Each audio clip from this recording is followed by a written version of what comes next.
Yeah, man. It's the homie Hood legend. Welcome to Football is Life. Today I bring you the story of the Nebraska College Football Hall of Famer Tommie Frazier. This guy was one of the most talented elite quarterbacks in his era at that time. He could single-handedly get his team in position to win the game by passing or running the football to score when it was crunch time. I can vividly remember the times when me and my homeboys used to emulate moves he did on the field in our backyard. Tommie James Frazier Jr. was born 1974 in Bradenton, Florida. Parents Priscilla Frazier and Tommie Frazier Sr. Like every other black family in that time, Tommie's parents didn't have a lot of money for extra, so Tommie directed attention to sports to help cope in life with those struggling times. Tommie Frazier grew up in Palmetto, Florida. He attended Manatee High School. He ran option quarterback at Manatee High School, who in his final two seasons ran for 1,600 yards and 33 touchdowns and passed for 2,600 yards and 30 touchdowns. So after running and throwing for all those yards in high school, you know the college recruits who can have the letters were rolling in. So he actually committed to Colorado but backed off because they picked up Coy Detmer. Two national championships later, we see how that worked out. He canceled several trips to the University of Nebraska, but his mother Priscilla played cards with the Nebraska assistant and promised her son would visit Nebraska and at least to see what the coach had to say. And we all know when mom says something, bro, you at least got to go check it out and see what's going on. Tommie Frazier joined the Nebraska football team as an 18-year-old true freshman in the summer of 1992. A 6'1" and 190 pounds, began as a backup with senior Mike Grant. Nebraska started the season with a 4-1 record under Grant, but an early 29-14 loss to the second-ranked Washington Huskies set up Frazier's opportunity to take over the starting quarterback. He did so at Missouri on October the 24th, a 34-24 Nebraska victory. Tommie Frazier gained national recognition with the following two games: blowout wins nationally in evening slots on ESPN. He led the team on Halloween to a 52-7 win against a powerful Colorado team carried by a 9-1-1 record and was led by quarterback Cordell Stewart. And we all know Cordell was like that dude. He was nasty back in those days, bro. It won't no beating Cordell. Tommie Frazier threw sparingly that game, completing 4 of 12 passes for 55 yards and 2 touchdowns, but rushed 6 times for 86 yards of Nebraska's 373 rushing yards. They ran all over the Colorado Huskies out there that day. The following week, his arm was actually showcased, and he actually went out there on November the 7th in a 49-7 win over Kansas. Play action fakes resulted in long touchdown passes of 36 and 46 yards. Tommie Frazier finished the game with 6 of 11 passes completed for 161 yards and 3 touchdowns. He actually went off against Kansas. Nebraska finished the season with a 9-3 record, and Tommie Frazier registered 7 starts at quarterback. He played well in the FedEx Orange Bowl on January the 1st, 1993. This was a big game against the 11-1 Florida State Seminoles, led by quarterback Charlie Ward. Florida State took an early 20-0 lead, but Charlie Ward actually led 2 scoring touchdown drives back to back. And he played in 9 games during the 1992 regular season, but they actually lost that game against the Seminoles. The Seminoles won that game 27-14.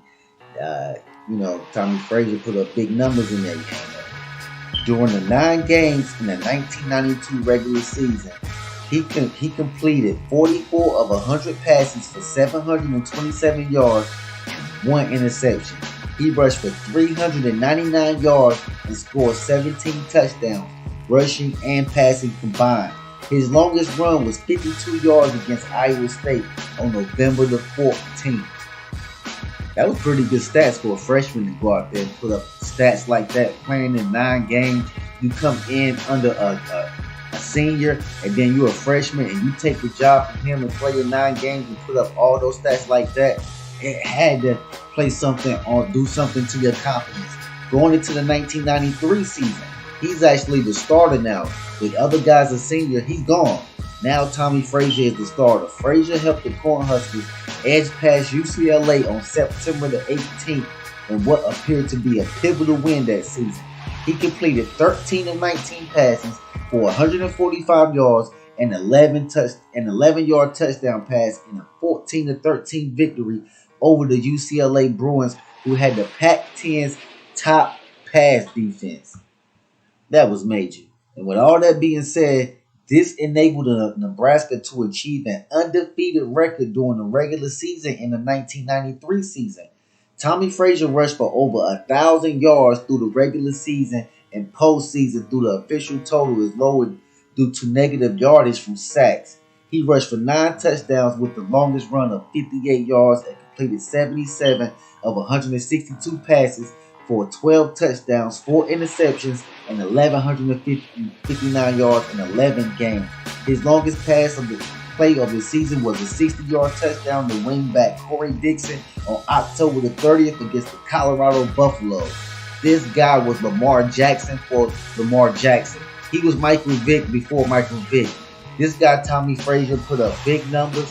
He rushed for big numbers. He threw for big numbers. This guy just had a cannon for an arm. He could rush. He could do the option.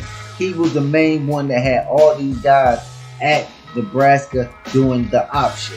Tommie Frazier. With all that being said, now he's in the undefeated season. Now he has his team in the FedEx Orange Bowl. The game was played on January the 1st, 1994. Featured a rematch between Nebraska and Florida State. Frazier, now a sophomore, was pitted against newly crowned Heisman Trophy Charlie Ward. Charlie Ward had just won the Heisman Trophy that year. That was big. A last-minute drive by Ward led Seminoles to a field goal that prevented the Cornhuskers from winning the national title that year. Tommie Frazier's 29-yard pass to split end positioned Nebraska to potentially win the game on a 45-yard field goal with 1 second left in the game, but it was missed.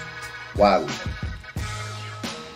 With all that being said, Tommie Frazier was still named most valuable player of the national title game despite the loss, completing 13 of 24 passes for 206 yards and a 34-yard touchdown and rushing 14 times for 77 yards with a 32-yard run.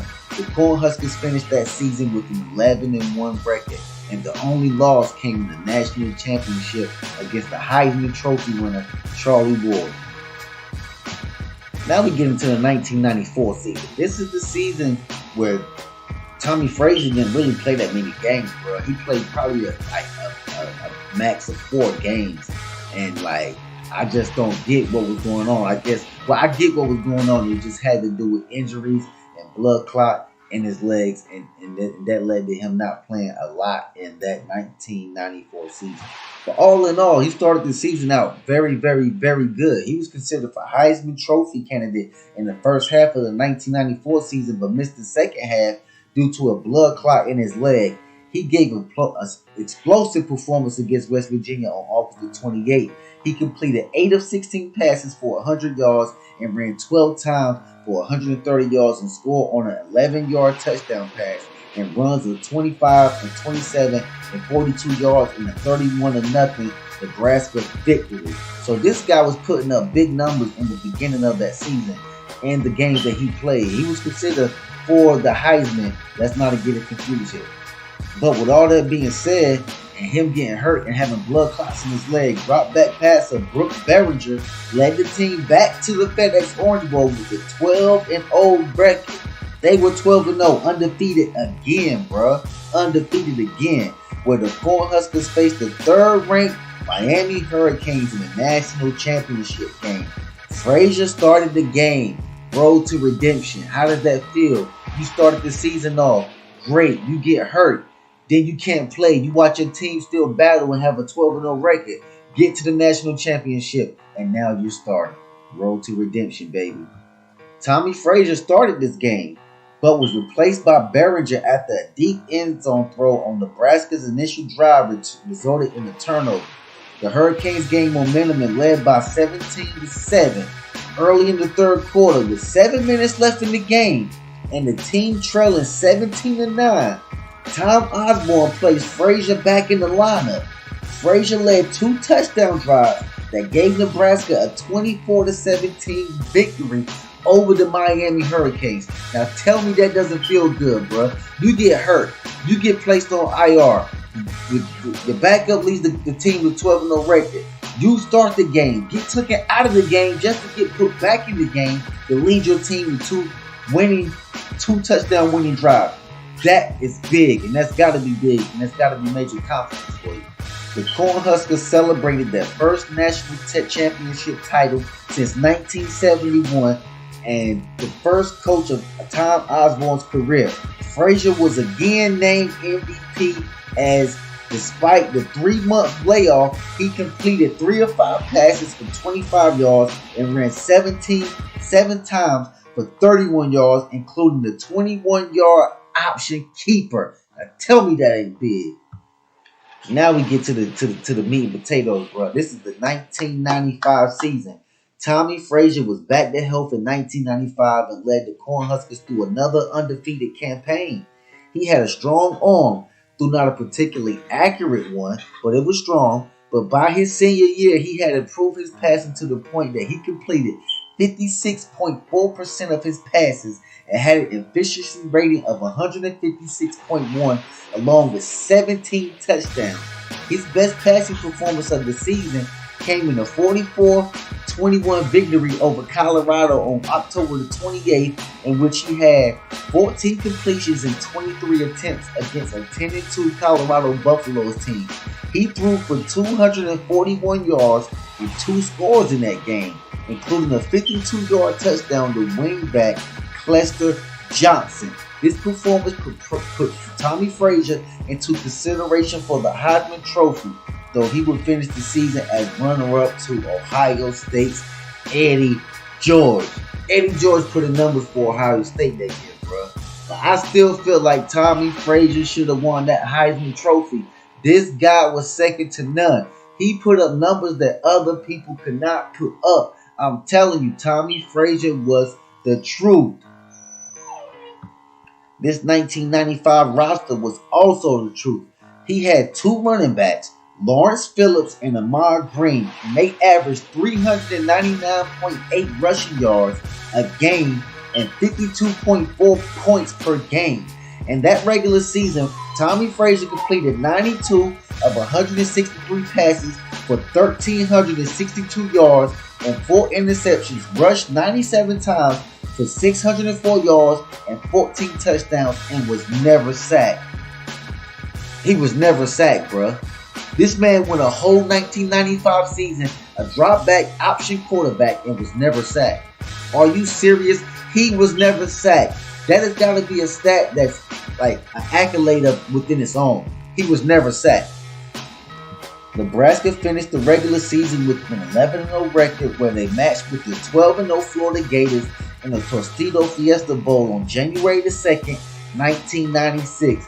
Tommie Frazier collected his 3rd consecutive national championship game MVP award as the Cornhuskers defeated the run and gun Florida's offense by a score of 62-24. He went out there and ran it up on them boys. He rushed for 16 times for 199 yards and completed 6 of 14 passes for 105 yards with a 16-yard touchdown to Phillips on what appeared to a routine short yardage option sweep to the right sideline in closing seconds of the 3rd quarter.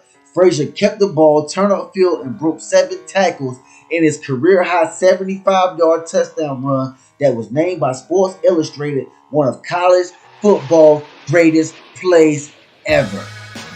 Tommie Frazier's place in the University of Nebraska's football history is firmly secure after helping the Cornhuskers win the National Conference Championship and going 45-4 with 5,476 total yards of offense and 79 touchdowns.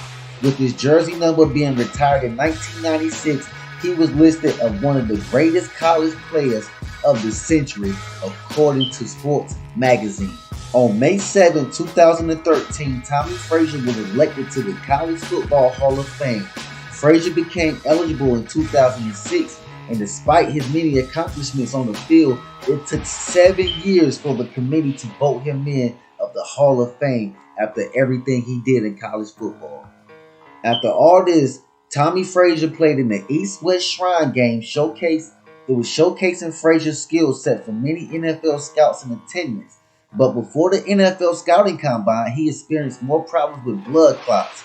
Reoccurring analyst Forrest Davis' publication had listed Frazier's speed in the 40-yard dash as a 4.50 when he came out of high school, and his test results at Nebraska have been similar. However, Frazier's February 1996 performance at the NFL Scouting Combine was described as pedestrian by February 12, 1996, Atlanta Journal-Constitution. Oh my God. Due to preliminary health issues, Frazier was not drafted by the NFL but received an offer from the Montreal Alouettes of the Canadian Football League. He signed a contract with the Alouettes of July 15, 1996 and served as a backup to starter Tracy Hand. Now that's gotta suck, bro. After all the accolades you put in college, everything you get to do to make it to the next level, to the next step, to try to go there, and it's like something just pushes you down and it breaks you down, your blood clot, and it doesn't help you get to the next level. It's just holding you back. And I felt like this was just something just holding Tommie Frazier back, because he easily could have been a top 10 quarterback in this day and time. Easily could have been a top 5 quarterback of this time. I just felt like his injuries actually plagued him, and it plays with a lot of these college quarterbacks. And back in that time, they didn't have the doctors that they have now. They didn't have the medicine that they have now. And it's sad that you see a player like this that have all this talent, all these accolades and everything like this, never make it to the league and play one down in the NFL. Tommie Frazier was 33-3 as a starter, 2 national championships, 4 Big 8 conference championships. Nebraska Cornhuskers threw 5,476 yards. Former Nebraska Cornhuskers rushed for touchdown passes, 43. This guy was a beast. There was light at the end of the tunnel for Tommie Frazier. He served as a Baylor. He graduated from Baylor in 1999. He was the Baylor running backs assistant coach from 2000 to 2002. And he was the Doane head coach from 2005 to 2006 season. So evidently he gave back to his community some knowledge that he gained in football. He decided to give it back to the youth. So there was light at the end of the tunnel for Tommie Frazier and life after football. Well, I just want to thank y'all guys for tuning in to this video. Football is life. Subscribe to the channel. I'm out.